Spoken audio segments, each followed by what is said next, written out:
তোমার মতো বহু চালাক আমরা দেখছি। আর তুমি কিসের চালাক? তোমাকে একজনের সাথে পরিচয় করাই দেই। ওর নাম ছিল ফেরাউন। ওর নাম ছিল কি? ফেরাউন। ও বলছে ফাকালা আনা রাব্বুকুমুল আ'লা। ও বলছে শোনো, আমি তোমাদের রব। তো কোন রব? যত রব আছে সবার উপরের রব হচ্ছি আমি।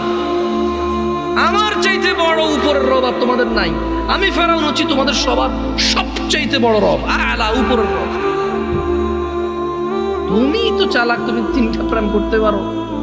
আব্বা কিছু আনতে বললে না করে সারতে পারো, আম্মা কিছু বললে শোনো না, যায় আসে না, বড় ভাইকে মারতে ধরো, চাচাচারের সাথে জায়গায় জমি নিয়ে দা নিয়ে দৌড়াও, ওরা লাঠি নিয়ে দৌড়াও। তোমার মতো শক্তিশালী আর বুদ্ধিমান মানুষ আমার পক্ষে কি সম্ভব তোমার কিছু বুঝানো? বলো।